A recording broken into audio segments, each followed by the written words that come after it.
Good morning, students. Today we are going to discuss about Ruby laser.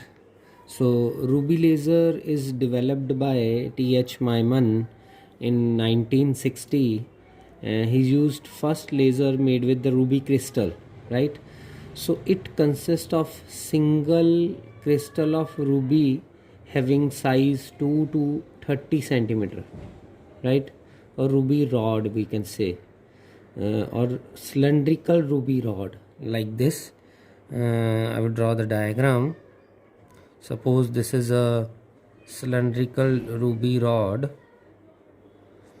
It consists of aluminium oxide made with chromium, 0.05% chromium, right? So this is a ruby rod over which this is the optical flash lamp which is wounded over the ruby rod, right? So in this case you can do in this way.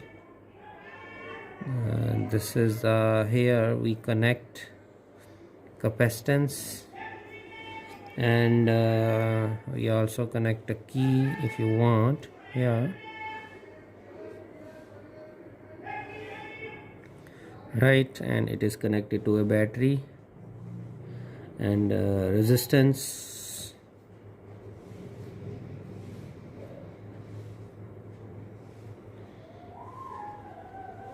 right? So this is ruby rod, right? And this is the optical flash lamp or xenon flash lamp, right? This is xenon flash lamp, right? So this rod, and this is a cylindrical ruby rod having size 2 to 30 centimeter, right? And it is in diameter from 0.5 to 2 centimeter in diameter, right? And whose ends are flat, and it is placed in a quartz crystal. This ruby rod is placed in a quartz crystal, and these two ends are thus form a resonant cavity. At one end there is a partially reflecting mirror, at another end there is a fully reflecting mirror, right? Ruby consists of aluminium oxide along with the chromium atoms, right? So aluminium oxide serve as a medium to suspend the chromium atoms. So we can say it consists of Al2O3 plus 0.05% chromium, right?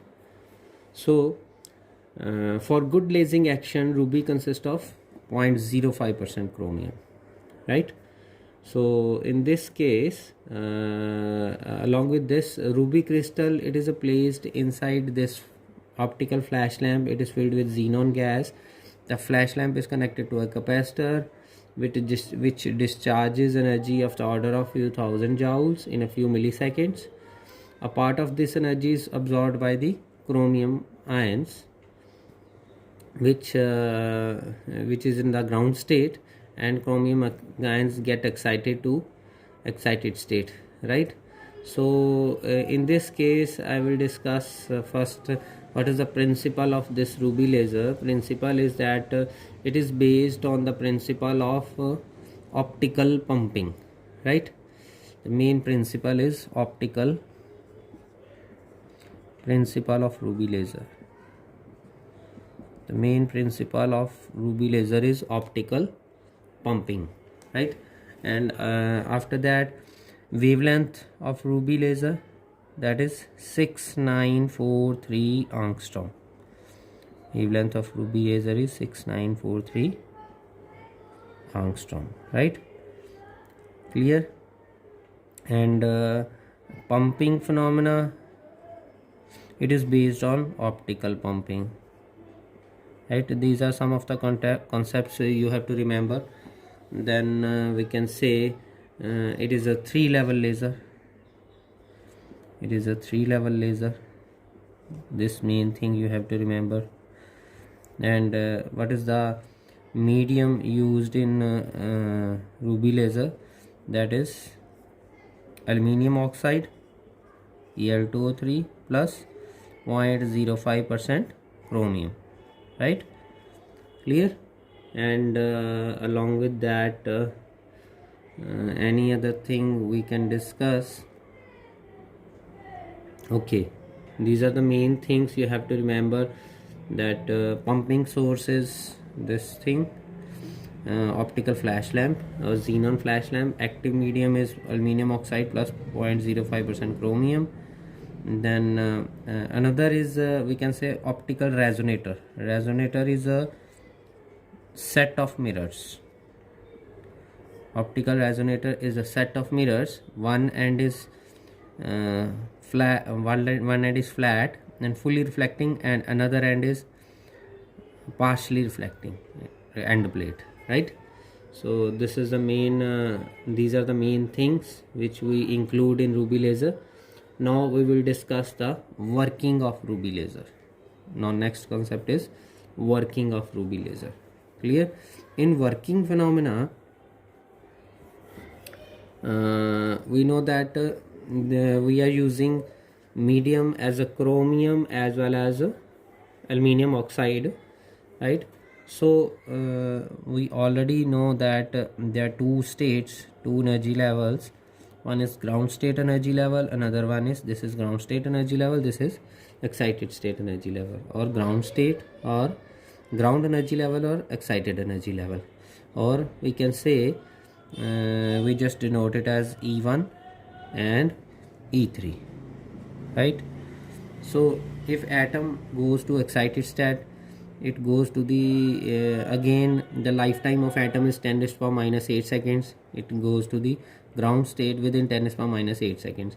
But if atoms stay for a longer time at some excited state, then that state is called metastable state. So if metastable state exists, then there is a population inversion, then we can say there is a emission of laser. So in working, firstly energy level of chromium ion is shown in figure this. These are the energy levels of the chromium ions, right? So the lifetime of E3 energy state, that is 10 to the power minus 8 seconds, right? Whereas the lifetime of metastable state is much larger as compared to the lifetime of E3 energy level. The lifetime of a metastable state is 3 into 10 to the power minus 3 seconds approximately, whereas lifetime of excited state is 10 to the power minus 8 seconds, right? So there is a difference here. This lifetime is we can say lesser as compared to this lifetime.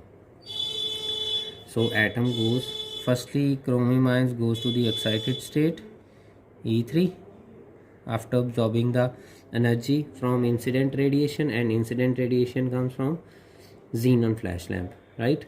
So after absorbing the energy, the atom goes to the E3 excited state. So in this case, when atom goes to the E3 excited state, how it goes to the E3 excited state? Because incident radiation having wavelength 5500 angstrom is absorbed by the atoms, chromium ions, which are at the ground state. After absorbing this energy, they go to the excited state. The light excites some of the ruby atoms. A large fraction of chromium ions in ground state goes to excited state E3, and excited E3 is fully and highly unstable. The excited chromium atoms quickly lose their energy and makes radiation-less transition, right? So this is the radiation-less transition here. Radiation-less transition, or we can say this is non-radiative transition. Both things are same. Radiation-less transition, radiation-less transition or non-radiative transition, right? So after that they do radiation-less transition, and chromium ions atoms goes to the metastable state E2 within 10 to the power minus 8 seconds. So the energy difference between metastable state and excited state is used only by vibrations of the atoms in the crystal lattice and get dissipated in the form of heat, right? Such transitions are called radiationless transitions. Since E2 state is a metastable state, right? So chromium ions stay here for a longer time, which is of the order of milliseconds, that is 10 to the minus 3 seconds. So the number of chromium ions in metastable state become ultimately greater than the number of atoms in the number of chromium ions in the ground state, so that there is a population inversion, right? So if there is a population inversion between them by method of optical pumping, we can say. So the chromium ions make stimulated transition to ground state. So chromium ions, again, they make stimulated transition to ground state with the emission of radiations having wavelength 6943 angstrom, right? And it is the wavelength of ruby laser, 6943 angstrom. Clear? It is the wavelength of ruby laser. So this is the energy level diagram of ruby laser. So one concept is more here, that is spiking. So what is spiking? So actually during flash operation, during the period of operation of two flashes, the laser output is oscillating. Laser output is oscillating, and it is highly irregular function of time. Suppose this is the graph between power output